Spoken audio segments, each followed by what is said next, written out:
guys, it's your girl Fairy Fantasy 10. Hi. It's face reveal.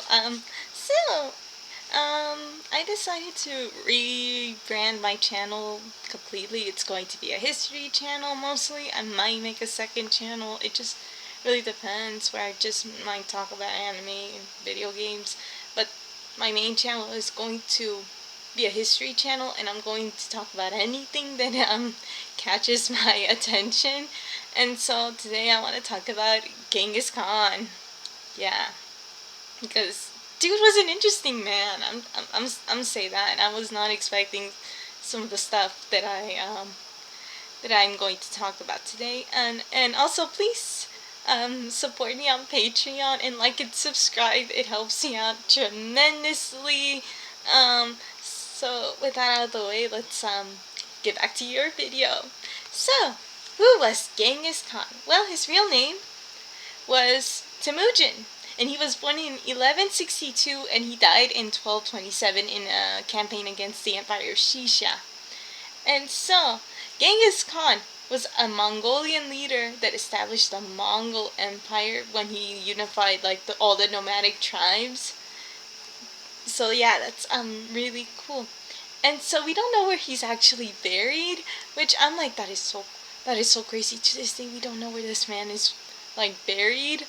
So I think that is crazy. And so what were his biggest achievements? Well, his biggest achievements were that he basically conquered Central Asia and China. He conquered those lands, and then he brought the West and the East, Europe and Asia.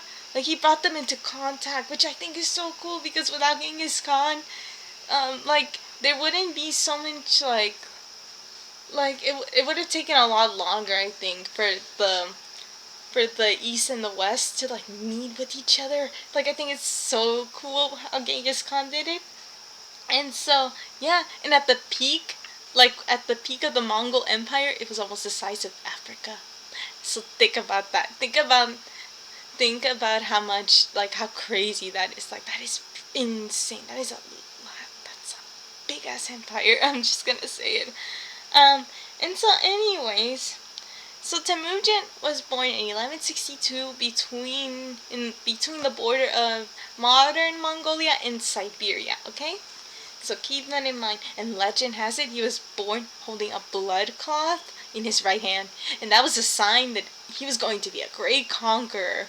Which I'm like, yeah, considering what he achieves in his life, yeah, that they were right. And so, his father, he forced his mother into a marriage with him, and this was very common in these times, to kidnap a woman and force marriage on her. Yeah, because women are our property, you know. Okay. And during this time, nomadic tribes in Central Asia, they were too busy fighting and stealing from each other, so they were not unified, and you had to be very careful, because one wrong move could get you killed. And so, life for Temujin was very violent and uncertain, and yeah, it was not a fun time.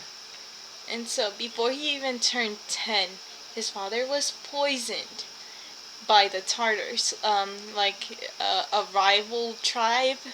And so, yeah, that was bad. And to make it even worse, his own family abandoned him, his six siblings, and his mother. And so, Genghis Khan swore that he would never be humiliated again. And so what ended up happening was his older half brother was accused of hoarding food while everyone was hungry, and so Genghis Khan killed him. And so, at one point, he was captured and enslaved by the same family that abandoned him, the Taichuts. And so, because of that, and so he was captured and enslaved by a former a former family friend, a clan that was loyal to his family. So the Taichuts. And so, one of the Taichuts felt bad for Genghis, and he helped him escape. And so, in 1178, he married Bertha, whom he had 4 sons and a bunch of daughters. And So the thing is, he did have a bunch of wives and children, but only his children with Bertha were eligible for succession. And so, when Bertha was kidnapped, he launched a daring rescue, securing his reputation and gaining a bunch of followers. So when Bertha was kidnapped, he had to rescue her. But then when he did it, he became like his reputation went up and he gained a bunch of followers. And so Genghis Khan, he didn't follow the norm. So the norm back then was you gave your family like positions of power. He didn't do this. Instead, he put competent leaders in these important positions. So if you were like a farmer boy, for example, but you were like a really good like strategist, you might get appointed to general just because you were competent and not like Temujin's like brother who was like doesn't know how to do that, you know. And so yeah, so what he would do is after a battle with an enemy tribe, what he would do, he would just execute the leader, and he would keep like the tribesmen, and he would make them a part of his own clan. So he was very efficient. So he didn't kill any more than he needed to. And so he then ordered another thing he did was he ordered that looting be done after victory was achieved. So they had to win completely, and then you could loot. So I think that's really cool. And then he organized his warriors into units of 10 without regard to kin, which is really cool too.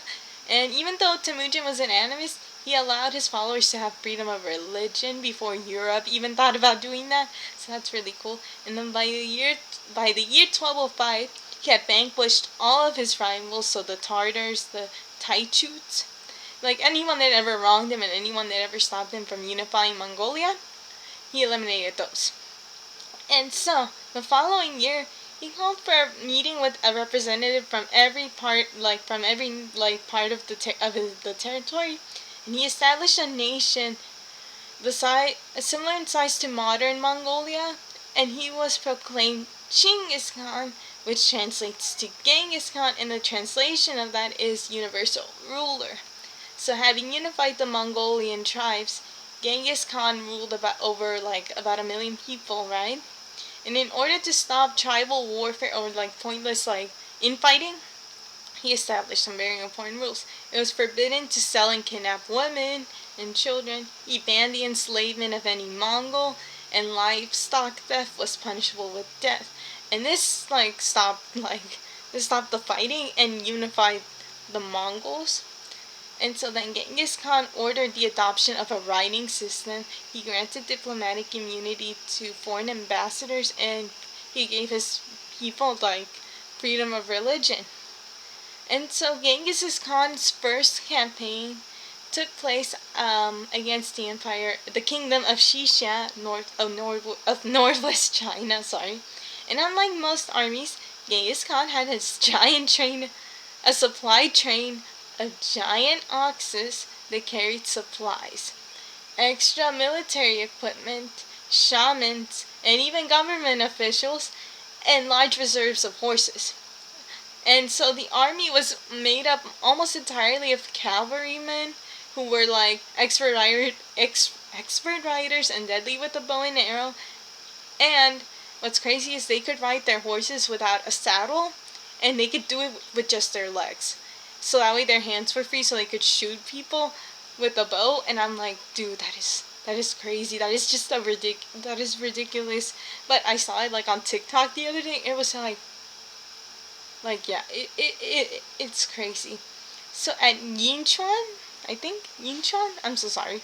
The Xixia capital, the Mongols employed a false withdrawal, which is one of their signature tactics, and then they initiated a siege, and then their attempts to flood the city failed.